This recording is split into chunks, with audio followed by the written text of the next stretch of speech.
Kembali kabar pagi pemirsa, Presiden Joko Widodo menegaskan negara berkembang dan negara kepulauan memiliki hak yang sama untuk melakukan pembangunan. Negara-negara maju yang secara historis lebih bertanggung jawab harus mau membantu pendanaan negara-negara lain untuk ikut memerangi krisis iklim. Sudah sering saya katakan bahwa dunia tidak sedang baik-baik saja. Ancaman perubahan iklim sangat nyata. Perubahan iklim merupakan salah satu tantangan terbesar yang dihadapi dunia saat ini. Dampaknya dirasakan di berbagai sektor, termasuk pertanian. Cuaca ya, ini karena kebetulan di sini udah masih hujannya nggak menentu gitu ya. Ada malam. Gitu. Hujan malam kan kalau buat tanaman, ya namanya hujan sih bagus aja, tapi ada dampaknya juga gitu. Tahun 2020 sampai 2034. Indonesia diproyeksikan mengalami penurunan curah hujan tahunan pada kisaran 1-4%. Fenomena osilasi selatan El Nino dapat menurunkan produksi padi Indonesia sebesar 1,13 juta sampai 1,89 juta ton. Kejadian tersebut mengancam 2.256 hektar lahan sawah sehingga dapat menyebabkan kekeringan. Pendapatan petani beresiko turun 9-25%. Ya, gini, kalau padi nih ya, nanti saya belum di urea nih. Nanti kalau di urea ini 4 petak, 50 kilo, kali 10.000 lah zaman sekarang. Itu. Nah, terus misal hasil bagus, nanti buat saya, buat yang punya gitu hasilnya. Laporan Intergovernmental Panel on Climate Change atau IPCC menampilkan suhu permukaan global saat ini sudah lebih dari 1,09 derajat Celcius dan diprediksi akan terus meningkat akibat pelepasan gas rumah kaca ke atmosfer.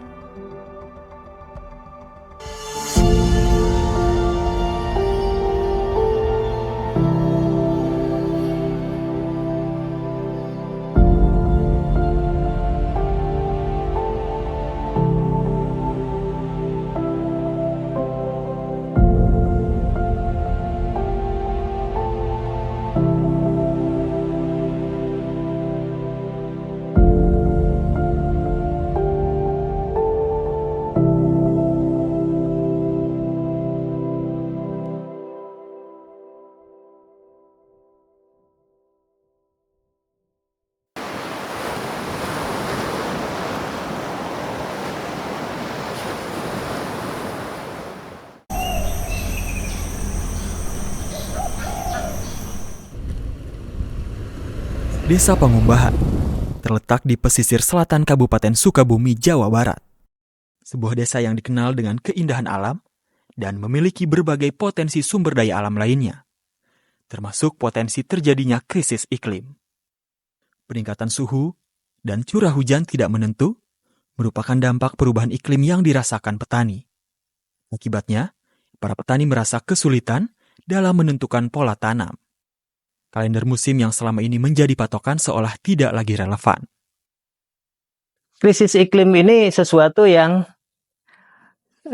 sebetulnya bisa terjadi tanpa diduga begitu ya, sehingga antisipasinya itu sering sifatnya responsif. Seperti kejadian El Nino yang lalu, kita beradaptasi itu setelah kejadian. Nah, seharusnya kita punya skenario bagaimana kalau kondisi itu terjadi ya, kita sudah siap dengan varietas, kita sudah siap dengan pola rotasi tanaman, ya, kita sudah siap dengan fasilitas untuk irigasi pada kondisi darurat gitu ya. Jadi kekeringan atau puso yang dialami petani bisa kita minimalkan. Bating. Usia 65.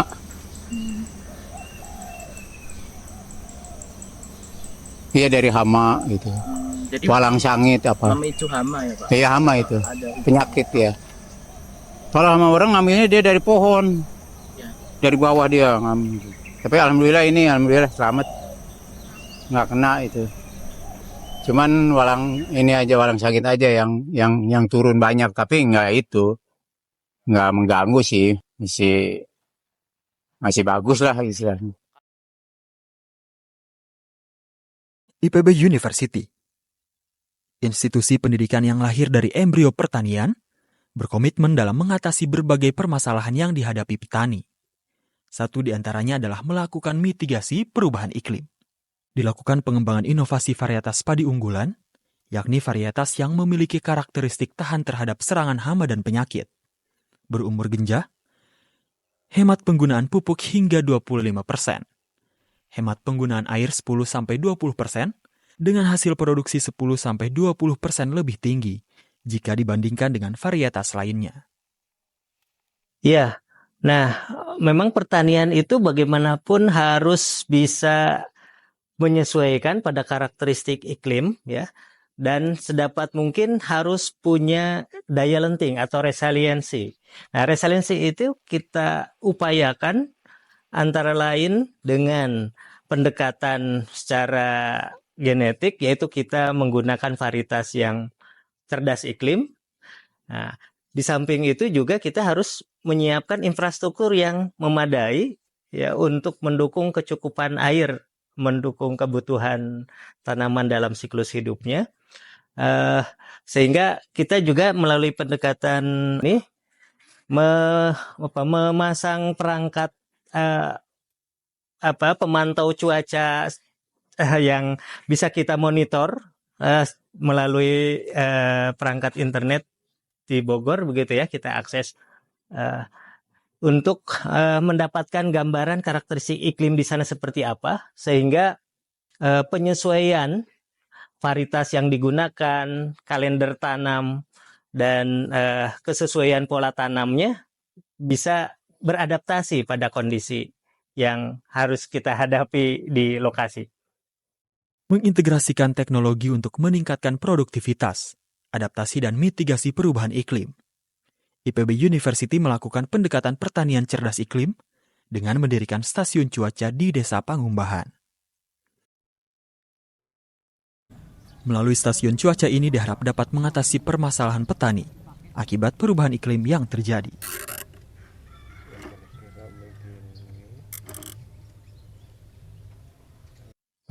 Pertanian ramah iklim sebetulnya. Tapi sebetulnya kita ingin mengaitkan itu dengan pertanian cerdas iklim atau climate smart agriculture. Yang di situ sebetulnya ada 3 tujuan utama. Yang pertama adalah produktivitas ditingkatkan, yang kedua adalah adaptif terhadap perubahan iklim, dan yang ketiga adalah penurunan emisi karbon. Ini sebetulnya semuanya harus bisa dicapai secara simultan, tetapi biasanya kita harus mulai dari salah satu atau salah dua gitu ya. Dan di sini kebetulan di daerah Pangumbahan ini kan sudah menjadi salah satu sentra padi lah kurang lebih untuk di daerah selatan begitu ya. Jadi kami ingin mencoba mendukung dari sisi peningkatan produktivitas dan adaptasi terhadap perubahan iklim, khususnya yang berkaitan dengan sumber daya air. Jadi saya di sini mungkin akan lebih banyak berfokus di bidang tata air, irigasi, dan yang berkaitan dengan air. Mungkin lingkungan yang terkait dengan air. Stasiun cuaca yang berfungsi untuk mengukur dan mencatat suhu udara, kelembapan, teknologi udara, kecepatan dan arah angin, serta curah hujan ini setidaknya bisa memberikan gambaran para petani untuk mengetahui awal dan akhir puncak musim hujan.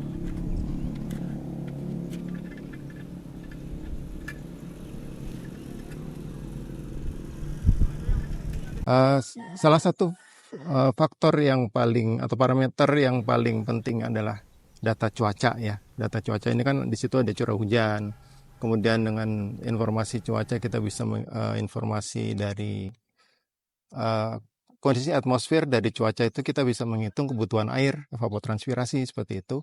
Jadi dari beberapa hal yang kita bisa dapatkan dari data tersebut, kita bisa gunakan untuk nanti ke depannya kita melakukan perancangan pengembangan mungkin irigasi yang berkelanjutan di masa depannya. Dan karena itu kita butuh instrumen untuk mengukurnya, dan itulah fungsi dari stasiun cuaca yang kita pasang.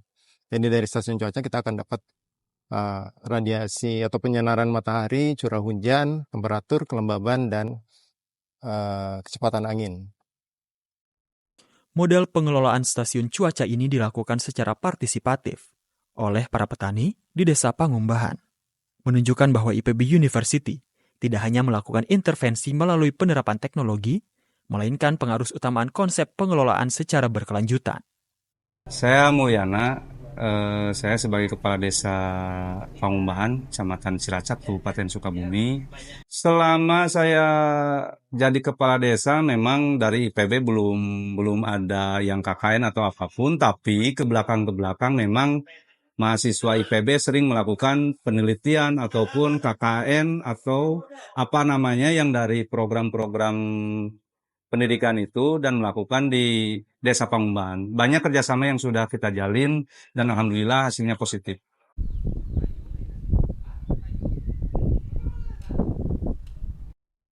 Pemanfaatan stasiun cuaca oleh petani di Desa Pangumbahan serta pengembangan varietas padi unggulan inovasi IPB merupakan langkah konkret kolaborasi IPB dengan petani sebagai upaya mitigasi perubahan iklim guna mewujudkan Desa Pangumbahan sebagai desa lumbung padi.